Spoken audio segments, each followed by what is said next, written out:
बोले सो नरबैर जगत गुरु सतगुरु रविदास महाराज की जय।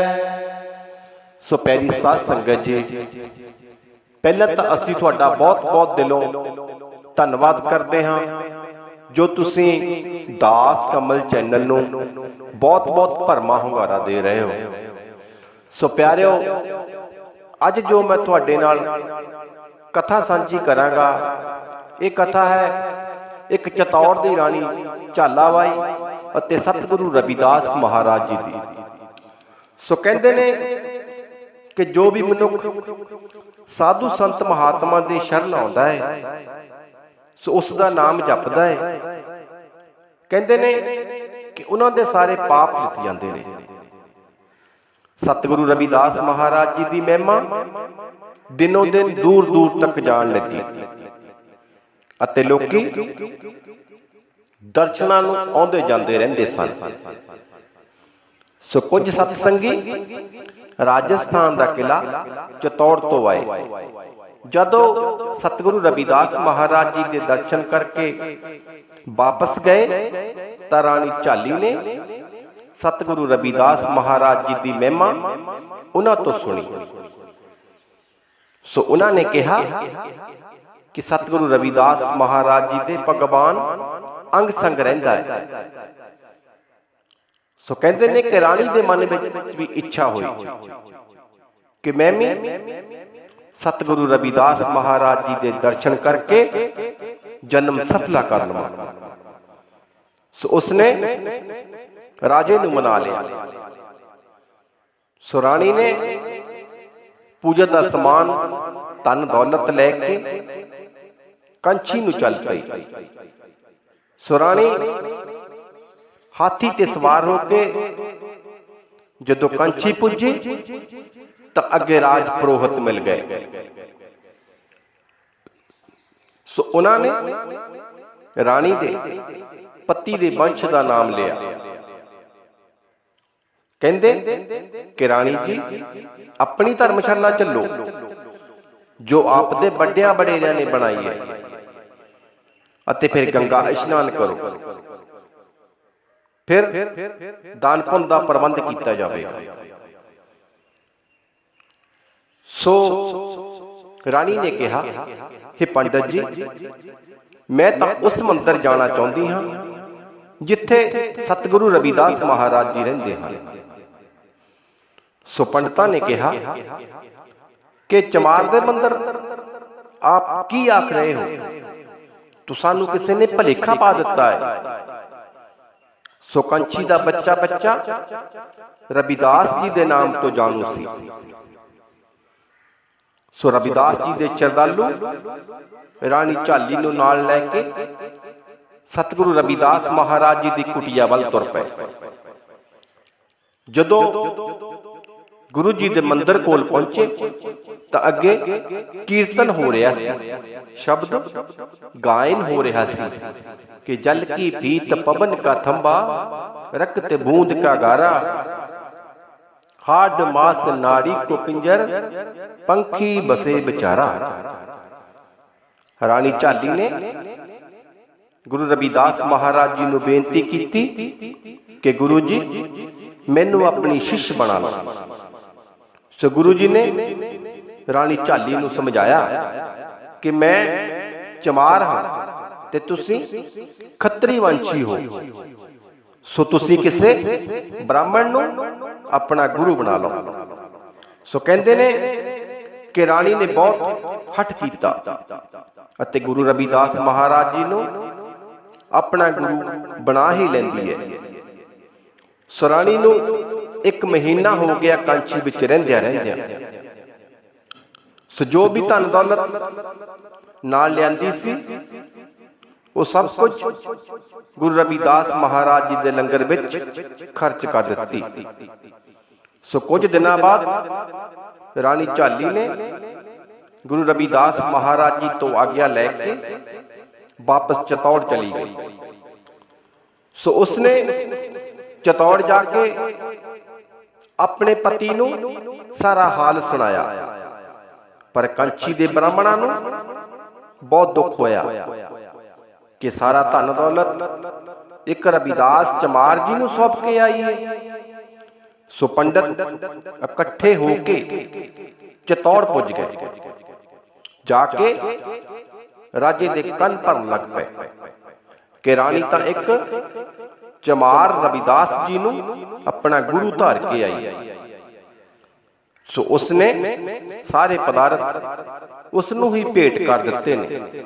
सारे देवते गुस्से हन। सो सारे विद्वान अते ब्राह्मण गुस्सा मनाउंदे हन। सो कहंदे कि जदों राजा दीवान खाने विचों उठ के राणी दे महल नूं गया तां अगों राणी सतगुरु रविदास महाराज जी दा शब्द पढ़ रही सी। सो राणी ने पूछया, की भुल होई महाराज जी? राजे ने कहा कि तू रविदास चमार नूं गुरु धार के आई है, ये तू चंगा नहीं कीता। सो राणी झाली ने उत्तर दिता, फिर की माड़ा होया महाराज जे वो छोटी जात विचों हन। सो तुसी उन्हां नूं एक बार परख के तां देखो, खुद भगवान ही हन। सो राणी ने कहा, महाराज ये पंडित लालची ते भुखे हन, इन्हां नूं दान नहीं मिलिया, इसलिए ये रौला पा रहे हैं। सो जदों राजे नूं राणी ने पंडितां दीआं सारियां गल्लां दसियां तां फिर राजे दा गुस्सा शांत हो गया। जदों राजा राणी दे महल विचों वापस चला तां राणी ने आख्या, महाराज मैं भी नाल चलदी हां ते पंडितां नूं दसदी हां कि किहड़े मूंह नाल गुरु रविदास महाराज जी की विरोधता करते फिरदे ने।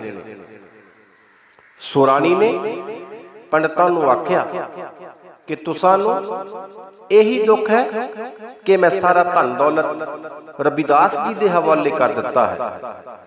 सो तुसां नूं धन दौलत नहीं मिली, इसदा ही गुस्सा है, होर दसो। सो पंडितां ने कहा कि सानू भी दान मिलना चाहिए है।